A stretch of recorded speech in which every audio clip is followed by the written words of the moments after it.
오늘 하나님께서 우리에게 주시는 말씀은 에베소서 3장 14절에서 21절까지 말씀입니다.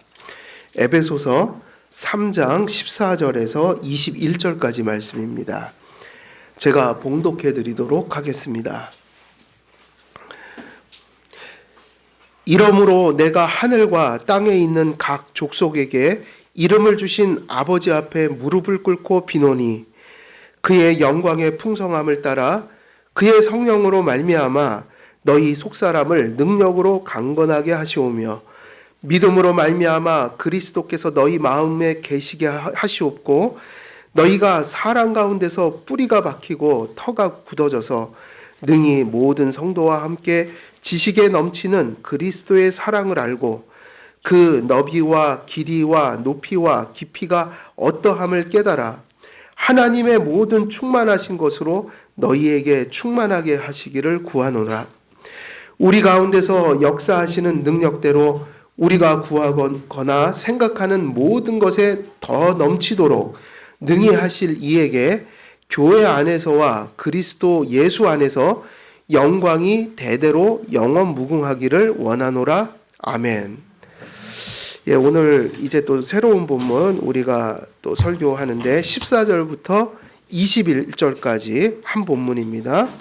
오늘은 14절부터 15절까지 강설하도록 하겠습니다. 전체 우리가 이 본문의 그 전체 주제는 기도의 토대로서 하나님의 말씀, 기도의 토대는 말씀이다. 기도와 성경이 어떤 연관성 속에 있는지 그 말씀을 본문 속에서 계속 전할 거고요.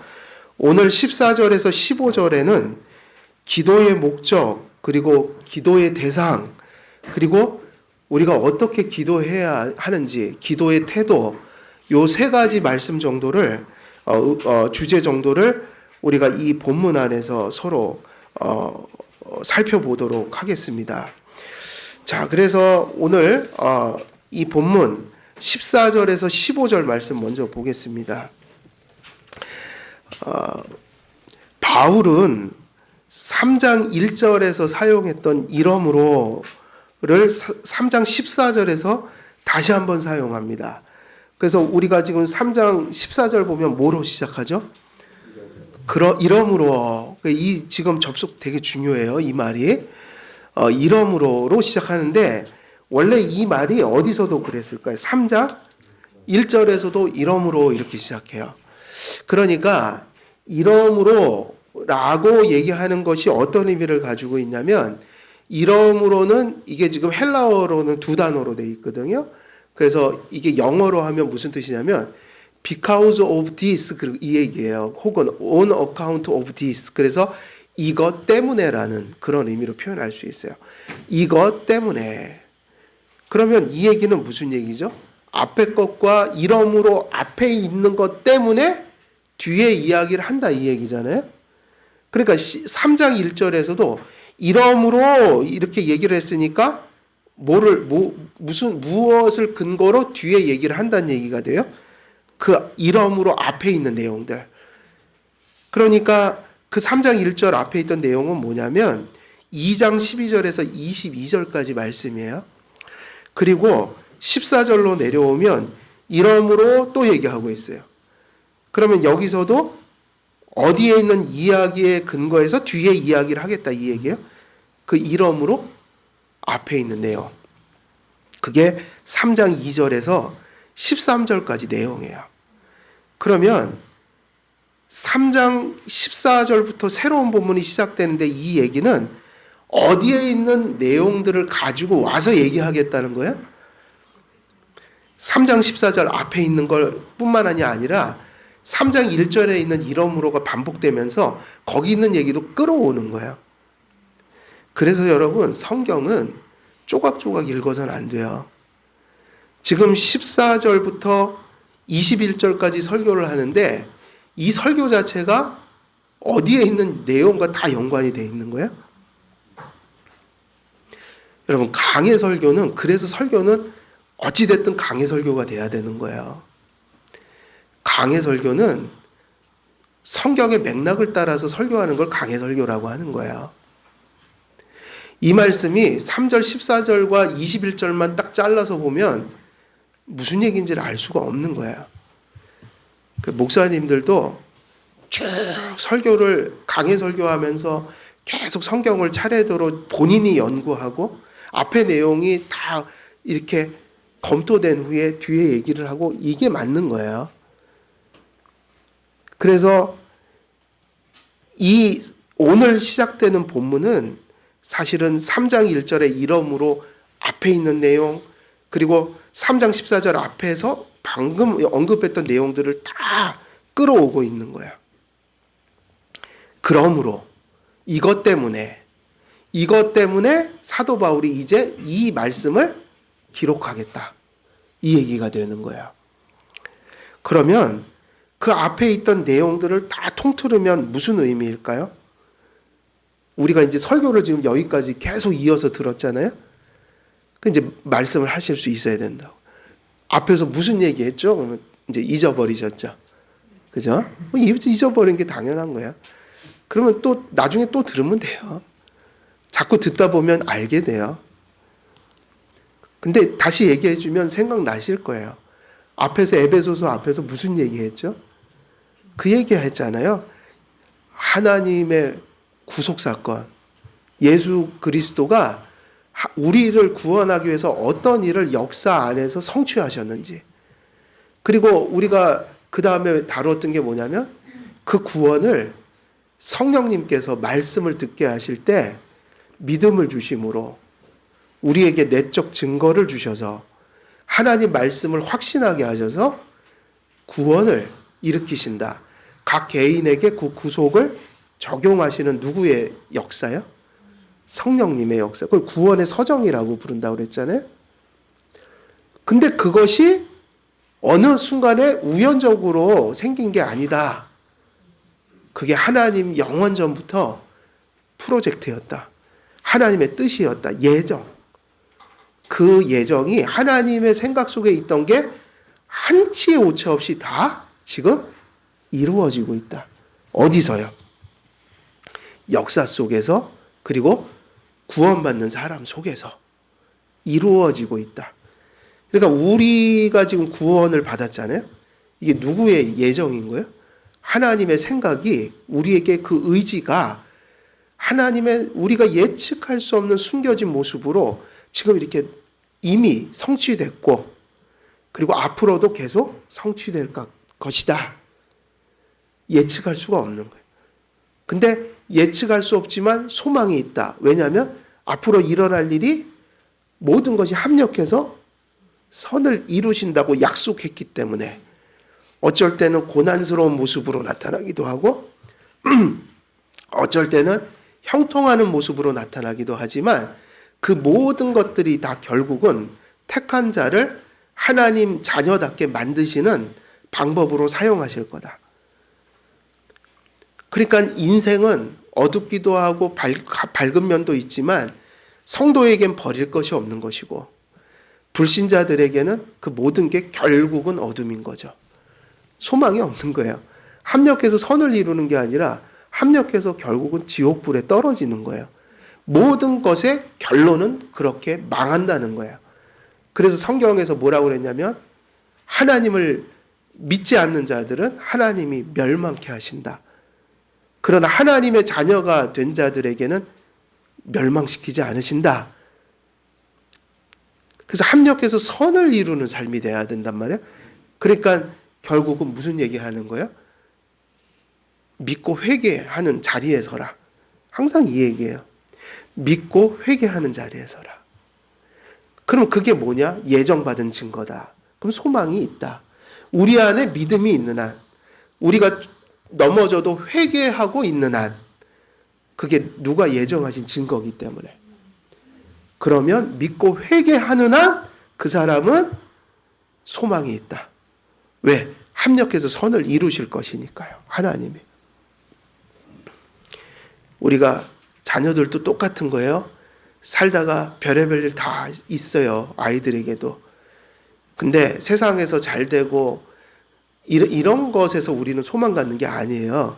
그 아이가 믿음, 신앙 고백이 있고 하나님 두려워할 줄 알고 회개할 줄 알면 그 안에서 조금 삶이 때로는 넘어지고 방황하고 헤맬 수는 있으나 결국 예수가 그 가슴 속에 있는 한 하나님이 택한 자를 버리지 않기 때문에 그래, 궁극적으로는 하나님이 합력해서 선을 이루어 주실 거야. 그래서 끝까지 포기 안 하고 기도하는 거야. 어거스틴의 엄마도 그랬잖아요.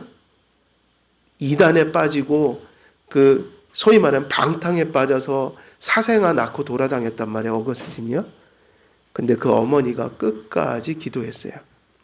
그랬더니 어떻게 됐냐면 4세기 마지막 교부로서 어거스틴만한 신학자가 없단 말이에요. 종교개혁 이전에. 그런 사람이 됐다고요.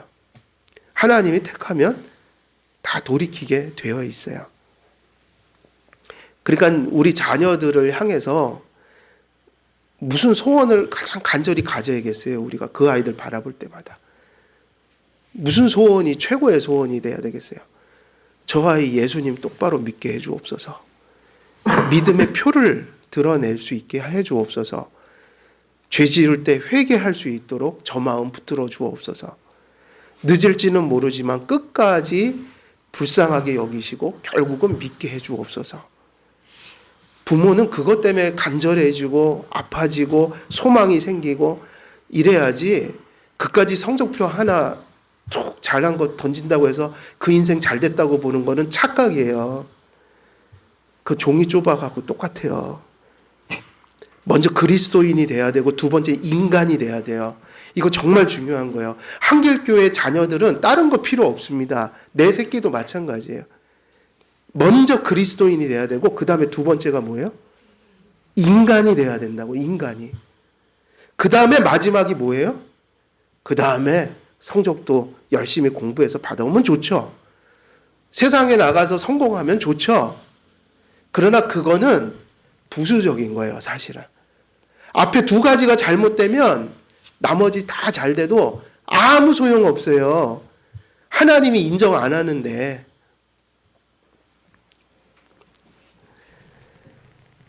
그래서 이 얘기를 하고 있는 거예요. 예정 안에서 그리스도 안에서 하나님이 성취하신 거.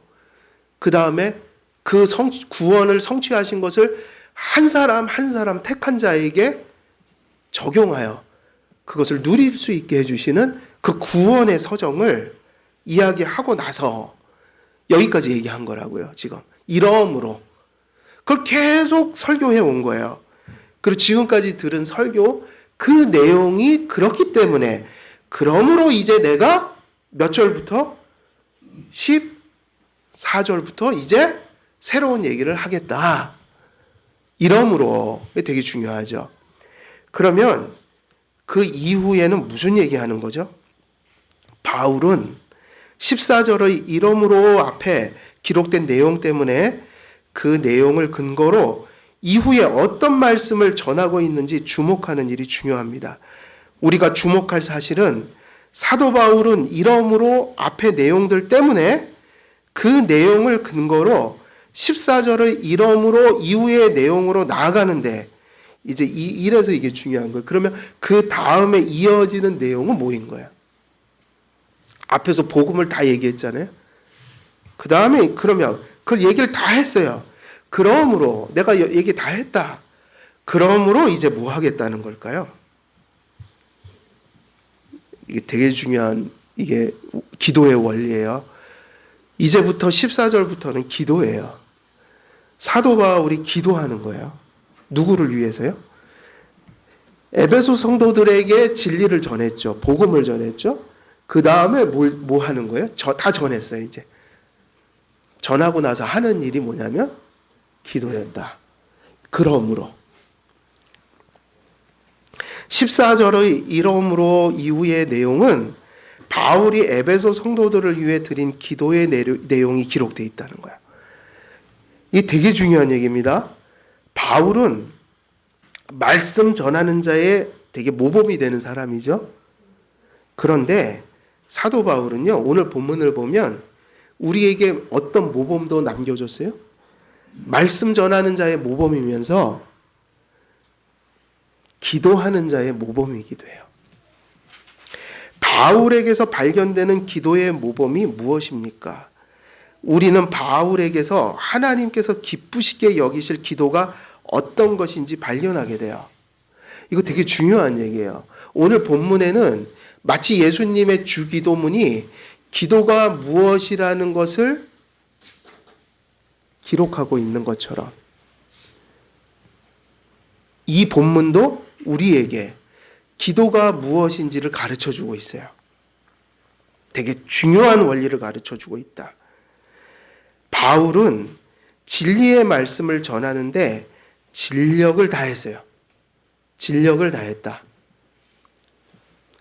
특히 에베소서 말씀에 보면은 사도 바울이 막 거침없이 하나님의 말씀을 그냥 냉랭하게 지금 기록한 게 아니라 이 문자로 된 기록만 보아도 사도 바울은 무엇인가가 충만해서 이 글을 숨도 안 쉬고 막 너무너무 중요하고 소중하고 감사하고 이런 말씀이어서 그 마음의 심정이 여기에 이렇게 흔적이 남겨질 정도로 그렇게 글을 썼단 말이에요. 이 문체를 보면 그런 게 나타난다는 거예요. 에베소서는 간절하게 말씀을 기록해서 전한 그런 내용이에요. 그게 문체 속에 나타나 있다. 그래서 전에 그 얘기도 했죠. 구두점도 안 찍고 거의 엄청난 문장을 거침없이 쉬지 않고 내려갔다. 마침표를 안 찍고 갔다는 거예요. 근데 오늘 본문을 보면 사도 바울은요, 진리의 말씀을 전하는데 진력을 다한 후에 말씀을 다 전하고 난 후에 그 전한 말씀을 붙들고 또한 모두 진력을 다했어요. 기도했다는 거예요.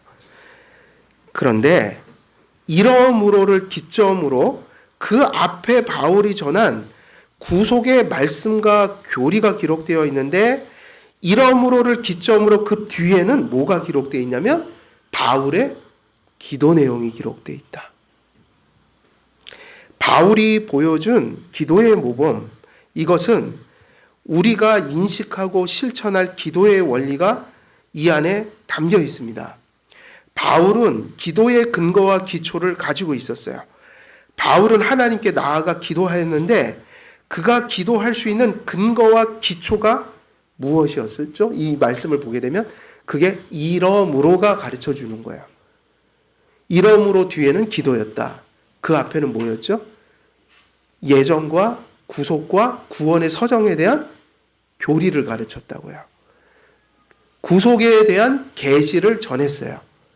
그리고 전하고 나서 이러므로 하고 그 뒤에는 간절한 누구의 기도가 이어져요? 사도 바울의 기도가 이어지더라. 사도 바울은 그냥 기도한 게 아니고 우리도 기도할 때 그러니까 결국 이 본문이 우리에게 이런 걸 가르쳐줘요. 하나님이 들으시는 기도가 중요한 기도죠. 여러분, 우리에게는 어떤 기도가 중요한 거예요? 사람들이 듣기 좋은 기도가 중요한 게 아니라 하나님이 들으시는 기도가 중요한 거예요. 기도의 최고의 목적은 뭐죠? 하나님이 들으시는 거죠. 하나님이 들으시는 기도해야 되는 거예요. 하나님이 받으실 만한 기도해야 되는 거야. 하나님이 응답하실 만한 기도해야 되는 거야. 그러면 오늘날 우리가 지금 한국교회 보면 별의별 기도회를 다 만들었다고요? 그죠? 막 은사주의 가면 더 심하잖아요. 별의별 기도회를 다 만들어요. 이름 갖다 붙이고 막 막 기도회 엄청 열심히 하잖아요, 한국은. 근데 그 수많은 기도가 막 여러 가지 인간의 열심과 뭔가 하나님이 이런 기도를 좋아하시겠지 해갖고 사람들이 그걸 막 여러 가지, 그죠? 막 자신의 생각으로 이렇게 기도하면 하나님이 들어주실 거야. 저렇게 기도하면 들어줄. 그래갖고 한국에는 미신적인 기도회도 되게 많아요. 미신적인 기도회. 성경적이지 않은 기도회. 거의 뭐 기도회가 구판이죠, 구판. 구슬하는 건지 기도회를 하는 건지 알 수가 없어요. 중요한 건 그거예요. 성경에서 말씀하신 기도를 하셔야 돼요. 성경이 가르쳐 준 기도. 그 최고의 바로 그래서 뭐가 되게 중요한 거예요? 하나님 받으실 만한 기도가 어떤 기도냐? 그거를 가르쳐 주는 제일 원칙이 뭐예요? 원리가. 주님이 가르쳐 주신 기도 있잖아요. 그래서 목사님들이 우리가 신조를 배우면, 신앙 고백을 공부하면, 뭐 하이델베르그, 웨스트민스터 이런 교리를 배우면 그 안에 다 무슨 해설이 들어 있어요? 주님이 가르쳐 주신 기도를 그 신조들이 다 가르친다고요. 이건 무슨 뜻이고 이건 무슨 뜻이고. 다 이유가 있는 거예요. 왜 예수님이 가르쳐 주신 주기도문에 기도의 원리가 다 들어있죠. 근데 주기도문에만 들어있는 게 아니라 성경에는 어떻게 기도해야 되는지 중요한 모범들이 많이 기록되어 있어요. 그 최고의 원리가 주기도문이고, 우리가 하나님께서 들으시는 기도를 하려면 성경이 어떻게 기도하라고 하셨는지를 잘 봐야 된다고요. 오늘 본문도 되게 중요한 얘기를 하는 거예요. 하나님, 기도가 기도되는 근거, 하나님이 우리의 기도를 들으시는 근거, 하나님께서 우리의 기도를 응답하시는 근거, 그거는 뭘까요? 최고의 근거. 오늘 이러므로 라는 말씀을 앞에서 좀 했는데 그 의미를 인식하면 어느 정도 답을 할 수가 있어야 되는 거예요. 어떤 기도를 하나님이 받으실까요? 기도의 근거는 뭐여야 돼요? 하나님의 말씀, 성경에 기록된 언약의 약속을 붙들고 기도하는 게 기도의 근거예요. 하나님이 기쁘게 들으시고 응답해 주시고 하나님께서 들으실 만한 기도는 하나님이 성경이란 계시에 기록하신, 거기서 우리에게 주시겠다고 약속하신 그 약속 있죠? 그게 바로 어디에 지금 쭉 나온다고 그랬어요? 성경대로 하면 이러므로 앞에서 얘기했던 것들. 지금 우리가 몇 달 동안 설교했던 내용 있잖아요. 바로 바울이 전한 복음. 이 본문에 있는 그 구원이 무엇인지, 이게 누구의 약속인 거예요? 믿는 자에게 주시겠다는 하나님의 약속이잖아요. 그걸 은혜의 언약의 약속이라고 한다고요. 이 은혜의 언약의 약속을 인식하고 이것을 붙들고 기도하는 것을 우리는 뭐라고 부르는 거예요? 기도라고 부르는 거예요. 그래서 기도는 무엇에 근거하는 거예요? 하나님의 말씀에 근거해서 기도하는 거예요. 이제 우리 교회 성도님들은 제가 가끔 주일 오후 예배나 장로님이 이제 도고의 기도 하실 때 보면 들었던 설교나 하나님 말씀 있잖아요. 우리가 배운 교리들, 그것이 이제는 기도의 내용 속에 이렇게 묻어서 나오시더라고요. 되게 좋은 현상들인 거예요. 그거죠. 그게 기도죠. 우리가 말씀을 왜 전하죠? 그러면 달리 표현하면 이런 이유도 있는 거예요. 우리가 들은 말씀이 다 무엇 해야 되는 말씀인 거예요? 기도해야 되는 내용들인 거예요. 기도의 근거는 철저히 은혜 언약의 약속이에요. 그것이 바로 3장 1절과 14절에 이러므로 앞에 기록된 구속의 말씀과 하나님께서 바울에게 주시고 교회에게 알리게 하신 계시의 말씀이었습니다. 사도 바울은 지금 무엇을 붙들고 기도했냐면 자기가 지금 에베소서에 전한 바로 13절까지 전했던 그 복음, 그리고 사도 바울이 그 얘기했잖아요. 하나님이 자기에게 그 복음에 뭐를 주셨다? 사도였기 때문에 계시를 받았다고 그랬죠. 그거 붙들고 기도하고 있는 거라고요. 그럼 지금 우리는 뭘 붙들고 기도해야 해요? 사도 바울이 붙들고 기도했던 것을 붙들고 기도해야 되잖아요. 그게 뭐냐면 성경에 기록되어 있잖아요. 그러니까 성경을 이런 이치를 보게 되면 우리가 뭘 기도해야 될지 모르겠어요. 매일매일 내가 내 필요를 위해서 기도하는데 내 필요만 위해서 기도하면 좀 공허하잖아요. 그죠? 맨날 우리 딸 잘 되게 해주세요. 우리 집 잘 되게 해주세요. 직장 잘 되게, 장사 잘 되게 해주세요. 맨날 이 기도만 하면 뭔가 좀 허전하지 않아요? 그러면 내가 뭘 기도해야 될까? 그럼 성경을 얼른 펴세요. 그리고 지나간 설교들을 한번 살펴보세요. 유튜브에 올라가 있으니까 한 번 더 보시면 다시 성경을 보면 기도할 내용이 막 생겨요. 이걸 붙들고 기도해야 되는구나. 그러니까 기도는 은혜 언약의 약속이라고 했으니까 뭐가 다 기도의 제목들인 거예요. 예수 그리스도 안에서 예수님이 성취하셔서 믿으면 우리에게 이렇게 하시겠다고 말씀하신 성경엔 그게 가득 차 있잖아요. 우리가 성경을 펴놓고 묵상하잖아요. 그러면 기도할 내용이 그때 늘 생기는 거예요. 우리는 그렇게 기도하죠. 성령님, 우리에게 기도할 바를 알려주옵소서. 그러면 뭘 봐야지 성령님이 역사하실까요? 성경을 빨리 보세요. 그러면 내가 기도할 내용이 막 생겨요. 성경에 예수님이 이걸 주신다고 그랬지. 예수님이 우리에게 이걸 약속하셨지.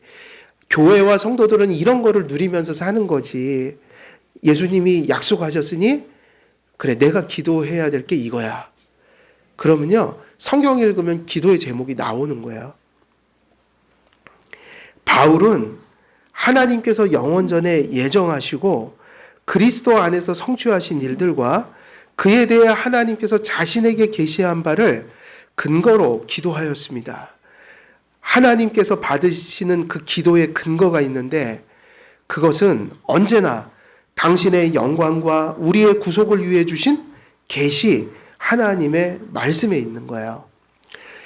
우리가 기도할 수 있고 그것이 응답될 수 있는 근거와 기초도 바로 이 언약의 말씀 속에 있는 겁니다. 그래서 여기서만 그러는 게 아니라 초두에서도 바울이 늘 그런 구조로 지금 에베소서를 쓰고 있는 거예요. 복음을 선포하고 나서는 무슨 문이 딱 나와요? 기도문이 이어져요. 이게 지금 에베소 특징이에요. 여기서도 복음의 교리를 전하고 나서는 이러므로 다음에는 또 기도문이 나온다. 이 중요한 얘기죠. 바울은 늘 진리를 전하고 깨우친 후에는 항상 도고의 기도를 드렸다. 결국 바울의 기도의 내용은 뭐죠?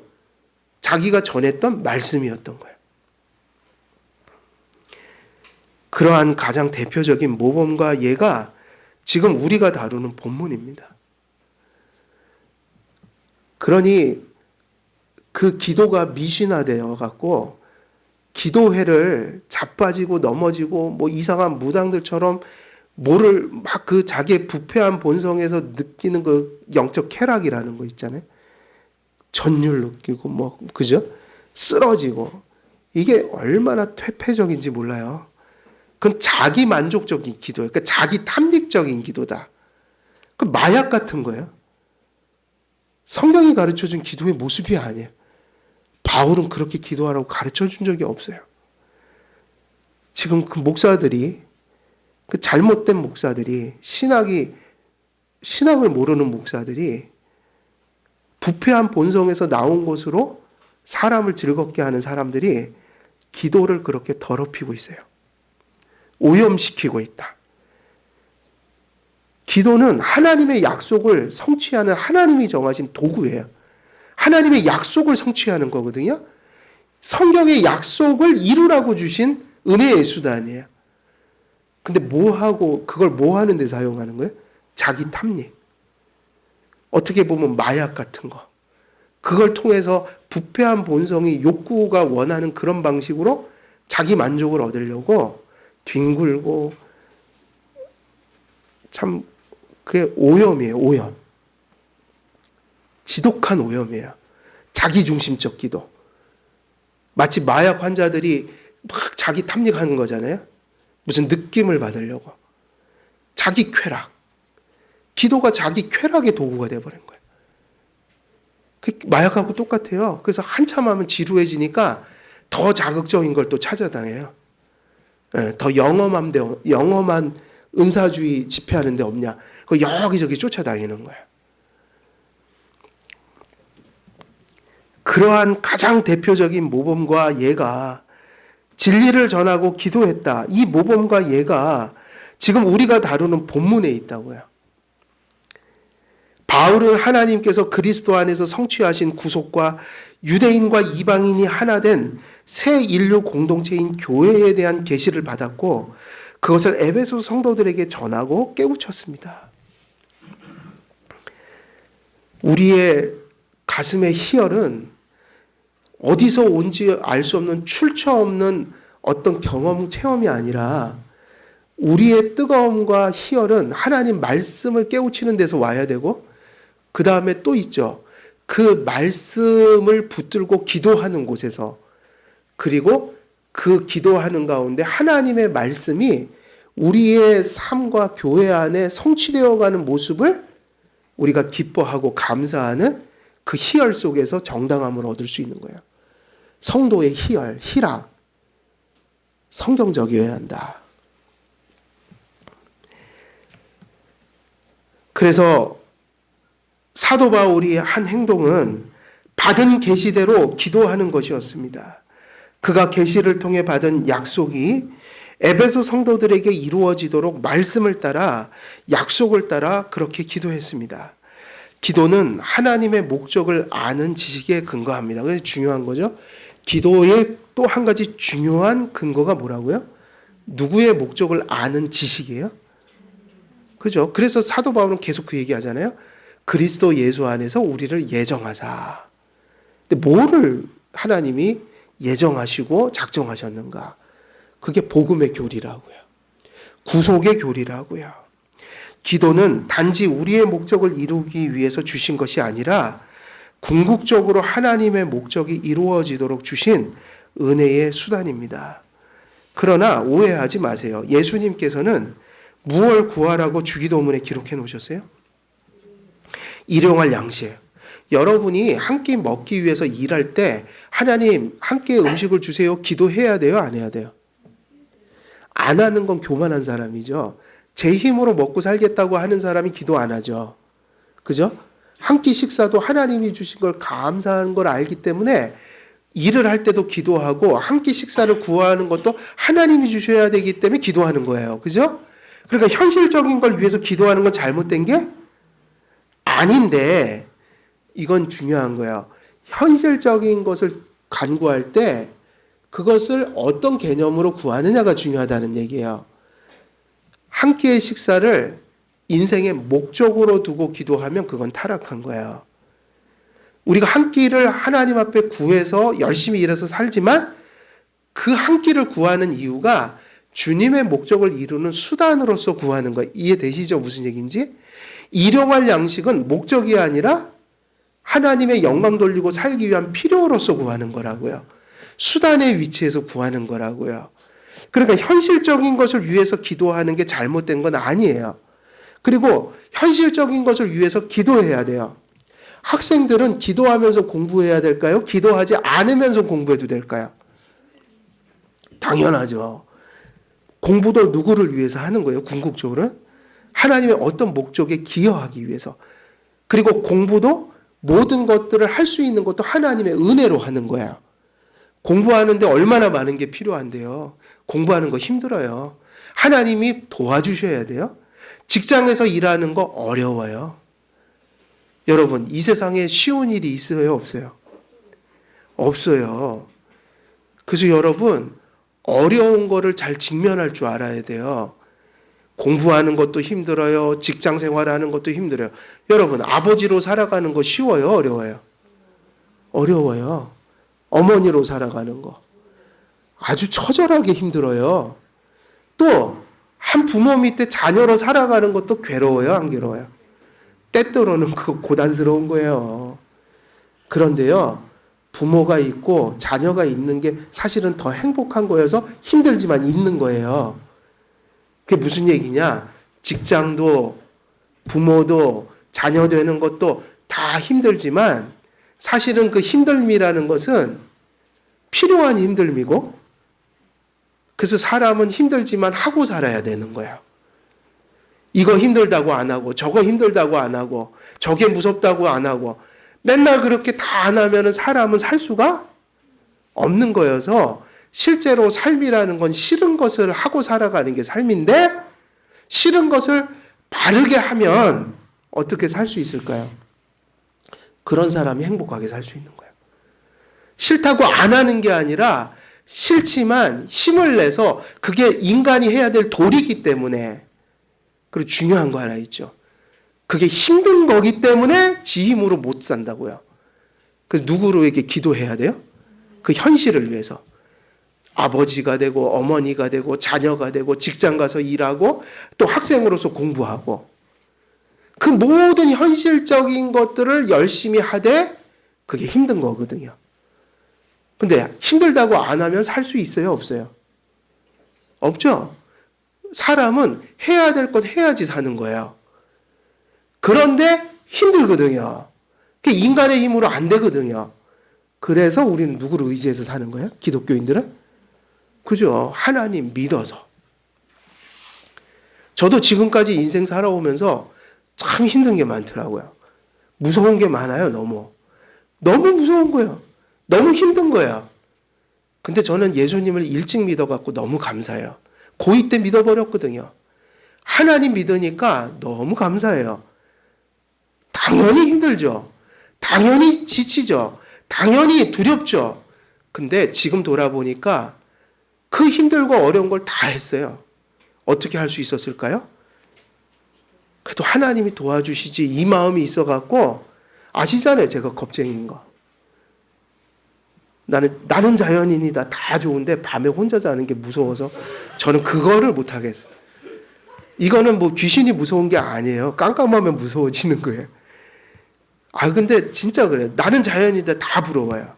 한 가지 딱. 야, 밤에 저거 어떻게 혼자 자냐 저거. 왜냐면 제가 눈이 크거든요. 무서움을 잘 타요.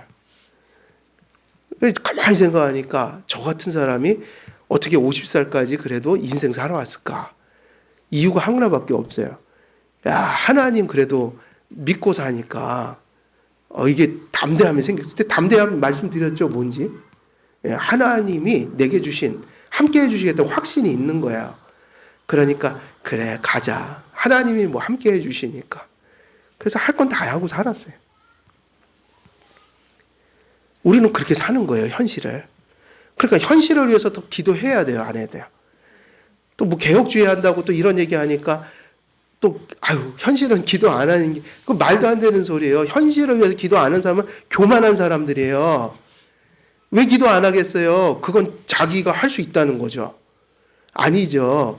현실적인 것도 무지 힘들어요. 우리 힘으로 되는 게 아니에요. 그러니까 누구 의지해서 사는 거예요? 하나님. 그런데 성경적으로 현실을 위해서 구하라. 그게 무슨 얘기죠?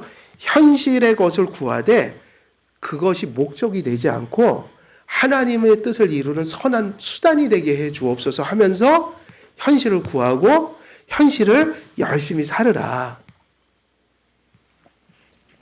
그래서 이게 중요한 거예요.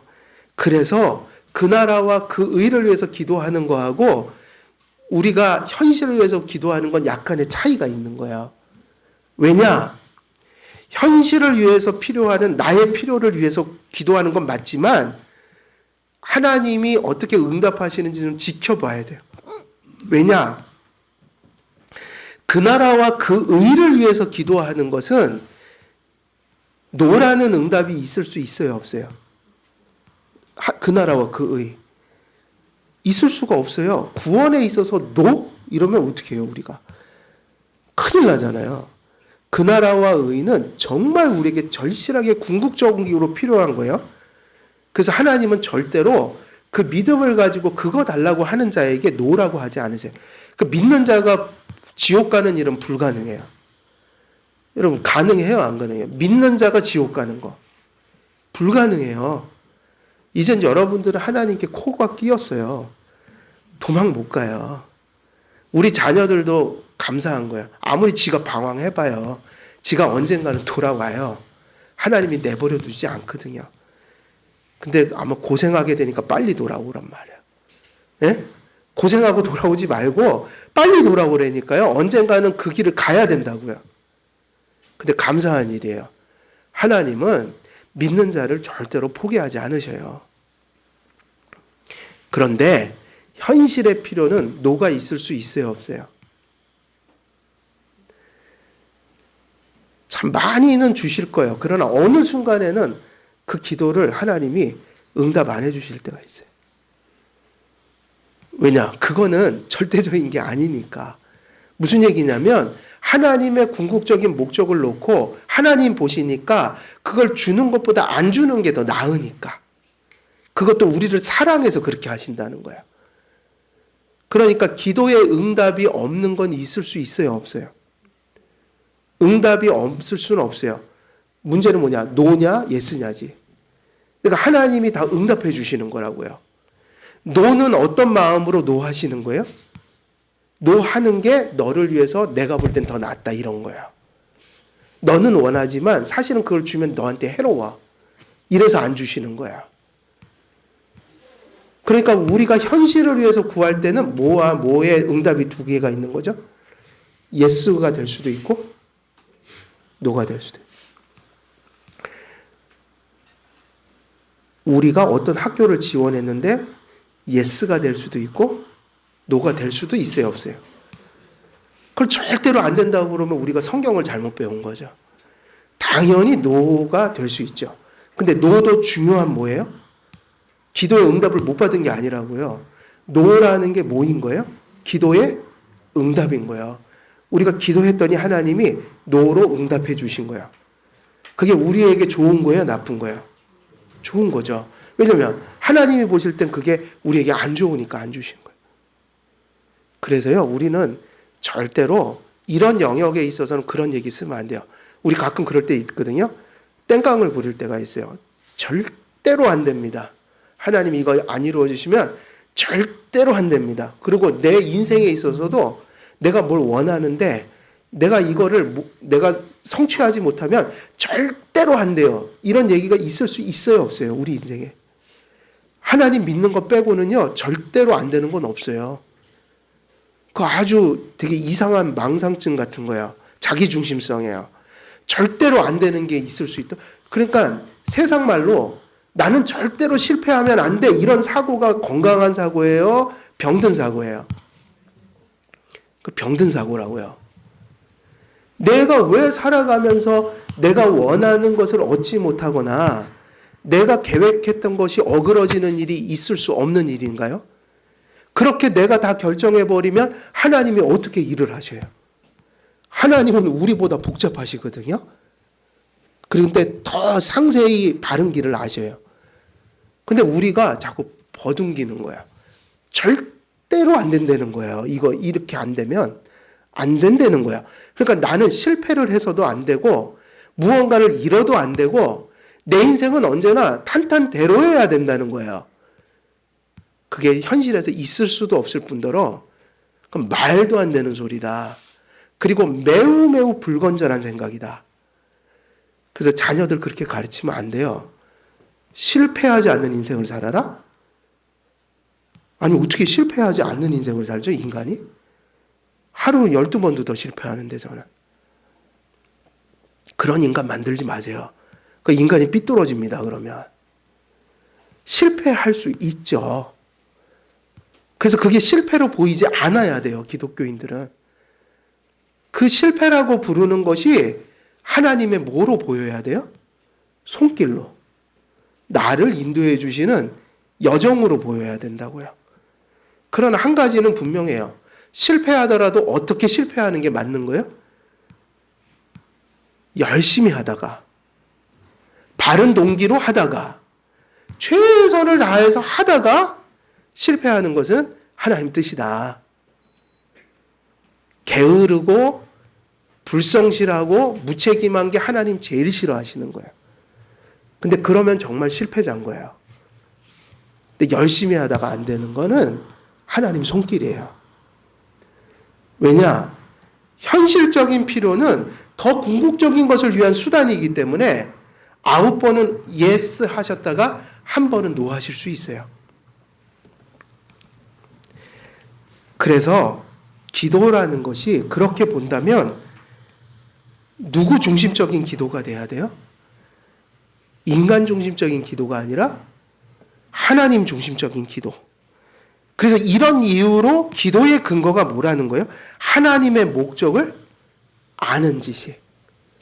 성경에는 하나님이 왜 우리를 지으시고 왜 우리에게 이런저런 것을 주시며 우리 인생을 인도하시는지 다 기록되어 있어요. 그 성경 해석의 요약을 웨스트민스터 소요리 문답은 이렇게 했잖아요. 너의 제일된 인생의 제일된 목적이 뭐냐? 그랬더니 뭐라고 그래요? 하나님을 영화롭게 하며 영원히 그를 즐거워하는 것입니다. 우리는 모든 일을 하나님 영광 위해서 그리고 모든 일들을 내게 오는 일들을 하나님의 손길로 즐거워할 수 있는 마음. 이게 되게 필요한 거예요. 그래서 기도는 신본주의적인 기도가 돼야 돼요. 무슨 기도가 되면 안 돼요? 인본주의적인 기도가 되면 안 돼요. 하나님의 목적과 뜻에 대한 지식이 결여된 기도는 우리의 기도를 인본주의적으로 변질시켜요. 그것이 더 나가면 미신이 돼버려요. 기도가. 주문을 외우거나 저기 무당들이 하는 삼각산에서 드리는 기도처럼 돼버리는 거야. 이렇게 본다면 바울이 본문에서 우리에게 보여준 모범은 매우 중요합니다. 바울이 보여준 기도의 모범에는 중요한 기도의 원리가 나타나죠. 기도는 언제나 성경을 듣고 배우고 읽는 일을 뭐한다? 전제한다. 성경을 듣고 성경을 배우고 성경을 읽을 때 우리의 뭐 할 내용이 나온다고요? 기도할 내용이. 우리의 기도는 하나님의 말씀으로 이렇게 채워져 가야 돼요. 그래서 기도의 전제는 뭐예요? 성경을 읽고 듣고 배우고. 그래서 종교개혁 시대 때는 신방할 때 그런 거를 체크한 거예요. 목사님들이 때로는 장로님들과 같이 신방 가서 그걸 체크했다고요. 일주일 동안 성경 얼마큼 읽으셨어요? 일주일 동안 그 하나님 말씀 열심히 실천하려고 노력하셨나요? 근데 지금은 그런 걸 이렇게 안 해요, 제가. 왜냐하면 지금 그게 잘 안 될 거예요, 아마. 그리고 너무 상투적인 얘기가 돼서 뭐 답도 맨날 똑같을 거예요. 그죠? 답이 이거 아니에요? 에이, 못 읽었는데. 그 맨날 뭐 하면 뭐예요, 그거. 뻔한 얘기 다 알죠. 그러니까 스스로 체크를 하셔야 돼요. 요즘에는 그게 잘 안 돼요. 종교개혁 때 분위기는 그게 됐는데 요즘에 아마 똑같을 거예요. 아유, 바빠갖고 못 읽었어요. 매주 그러실 거예요. 그러니까는 스스로 자기 영혼을 체크하셔야 돼요. 기도, 성경 열심히 읽고 배우고 묵상하고 그러면 그게 있어야 뭐가 될 수 있는 거예요? 기도가 가능해지는 거라고요. 성경 곧 하나님의 말씀과 기도는 그래서 어떻게 되어 있을까요? 기도와 말씀은 항상 결합되어 있다. 그 기도와 말씀은 이렇게 따로따로 된 영역이 아니에요. 말씀을 들으면 기도하게 되고 기도한다는 것은 지금 그가 들은 말씀이 그 안에서 구현되고 있다는 얘기예요. 그러니까 기도가 이 말씀이라는 게 우리가 결국은 이렇게 세 가지로 나눌 수 있는 거예요. 첫째는 뭐죠? 말씀을 들어야 되잖아요. 듣는다, 배운다, 그죠? 인풋이 된다. 그러면 우리가 말씀을 결실했다 할 때 이 두 가지가 반드시 있는 거야. 말씀은 그냥 지식으로 멈추면 안 되고 그게 삶 속에서 뭐가 돼야 될까요? 기도가 돼야 되죠. 기도. 성도님들이 자꾸 들은 말씀 가지고 집에서 혹은 수요일 날, 그죠? 수요일 기도에 이렇게 기도하고 못 나오시면 집에서 기도하시고 그래서 들은 말씀이 자꾸 뭐화돼야 돼요? 무엇 화? 기도화. 아, 그러면 지금 한길교회에서 말씀이 지식으로 그치는 게 아니라 참 신앙이 되어가고 있구나. 그 기도가 중요한 거죠. 그러면 말씀 잘 들었어요? 기도했어요. 그 기도가 진실된 것이었구나라는 게 어디서 증거되는 거예요? 그렇게 하고 나서 말씀 깨닫고 기도하니까 삶의 말씀이 반영되더라. 그럼 우리는 뭐라고 부르죠? 실천. 자꾸 내 삶 속에 기억이 되고 자꾸 삶 속에 그게 반영이 되고 그 말씀이 자꾸 내 삶에 영향력을 끼치더라. 그래갖고 내 삶 속에 말씀이 나타나더라. 그러니까는 말씀은 여기서 끝나는 게 아닌 거예요. 그죠? 설교 시간에 말씀했어요. 뭐 이해했어요. 그게 아니라 어디로 가야 돼요? 기도화돼야 된다.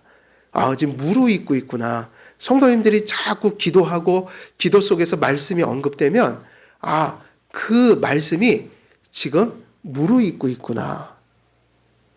그리고 삶을 보니까 듣고 기도한 말씀이 그 사람의 삶 속에 영향력을 드러내고 있구나. 삶에 자꾸 영향을 주고 있구나. 이러면 아, 이제 소망이 있다.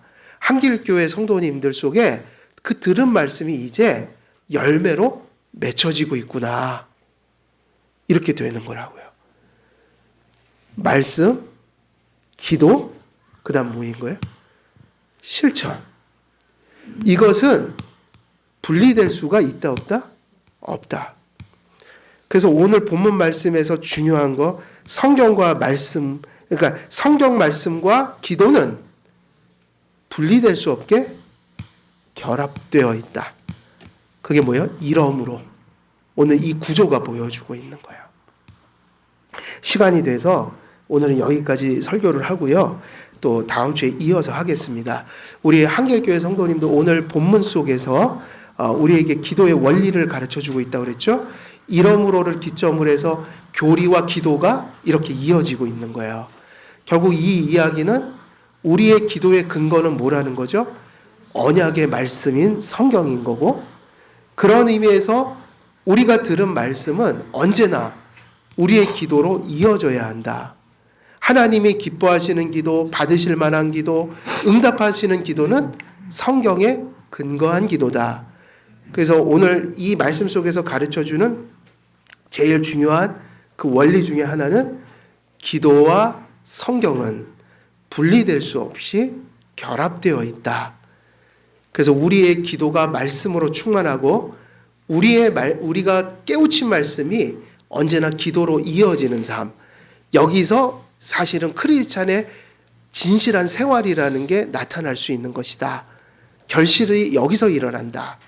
이 말씀을 기억하시고 모두가 우리 한길교회 성도님들은 말씀 붙들고 말씀에 근거한 기도 드림으로 여러분의 삶 속에 하나님의 구속의 결실이 날마다 풍성하게 맺혀지는 그런 은혜 받으시기를 우리 주 예수 그리스도의 이름으로 간절히 축원드립니다.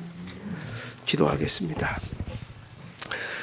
은혜로우신 아버지 하나님, 오늘도 주님의 말씀을 전하였습니다. 기도와 말씀의 관계를 사도 바울이 전한 서신을 통하여 우리가 다시 한번 깨달았습니다. 우리의 삶 속에도 이 말씀이 성취되어 늘 들은 말씀 또 깨우칠 때마다 성실히 기도하는 우리 되게 하시고, 기도할 때 그 말씀이 우리의 삶이 되고 믿음이 될 수 있도록 하나님 역사해 주옵소서. 감사드리오며 우리 주 예수 그리스도의 이름으로 기도드리옵나이다. 아멘. 우리 정철수 장로님 도고의 기도해 주시겠습니다.